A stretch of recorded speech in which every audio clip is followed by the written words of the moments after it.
লক্ষণ এবং আওয়ামী ফ্যাসিবাদ নতুন করে ফিরে আসার লক্ষণ। কল্পিতভাবে আন্দোলন করিয়েছে, বেইজিং এর দিল্লির ব্যর্থতা থাকবার জন্য শাহবাগে নাটক করা হচ্ছে। তো সেই বাস্তবতায় হচ্ছে আমাদের আন্দোলনটাকে মনে করিয়ে দেওয়ার একটা দায় যেমন আছে, ঠিক তেমনি আছে ক্রেডিট ব্যবসা করবার যেন কোনো ফাঁদে আমরা না পড়ি সবাই মিলে। কারণ বড় বড় আন্দোলনকে ঘিরে ক্রেডিটের রাজনীতি করতে গিয়ে এই বাংলাদেশে দেখেছি যে ৭১ কিভাবে স্পিরিট থেকে হারিয়ে গিয়ে চেতনা ব্যবসায় পরিণত হয়ে গেছে। ৭১-এর নায়করা কিভাবে দায়িত্ব পালন করে ব্যর্থ হবার পরেও ব্যানারে ফেস্টুনে পাড়ায় মহল্লায় নেতা আকারে স্বীকৃতি পেয়েছেন। সেই জায়গা থেকে আমাদেরকে ২৪কে মূল্যায়ন করতে হবে, যেটা যদি ব্যানার ফেস্টুনে হারিয়ে না যায়। আমাদের শহীদরা যেন নম্বরে পরিণত না হন। আমাদের প্রত্যেকটা শহীদ হচ্ছে এই আন্দোলনের সবচেয়ে বড় মাস্টার মাইন্ড। এই ১৪০০ শহীদের বাইরে বাংলাদেশে ২৪-এর কোনো মাস্টার মাইন্ড নাই। আমরা সবাই হলাম ২৪-এর কর্মী। এর বাইরে হচ্ছে এখন দায় এবং দায়িত্বের কথা। আমরা ২৪কে কিভাবে ধারণ করছি, দায়িত্ব পালন করছি, ১৪০০ শহীদের রক্তের হিস্সা দিয়ে কিভাবে নতুন বাংলাদেশ করছি, সেটাই হচ্ছে অবদান এবং ক্রেডিটের রাজনীতি। আমরা কোথায় মিছিল করেছিলাম, কি করেছিলাম, এই ৭১-এর মতো করে যেন কোনো চেতনা ব্যবসার ফাঁদে আমরা না পড়ি। তাই এবি পার্টি এবং নতুন বাংলাদেশের রাজনীতি আমরা যারা করবার চেষ্টা করছি, আমাদের জায়গাটা হচ্ছে সেই বাংলাদেশ গড়বার রাজনীতিতে আমাদের ভূমিকা কি হবে।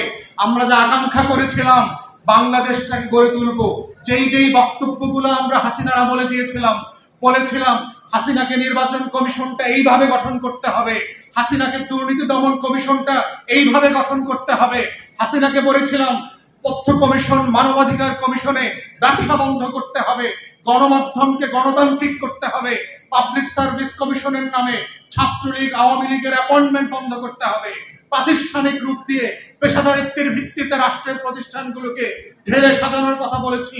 সেই স্বপ্ন আকাঙ্ক্ষাকে, সেই দাবিগুলো যখন হাসিনার কাছে করেছিলাম, আজকে সময় এসেছিল, সুযোগ এসেছিল সেগুলো আমাদের হাতে বাস্তবায়ন করবার।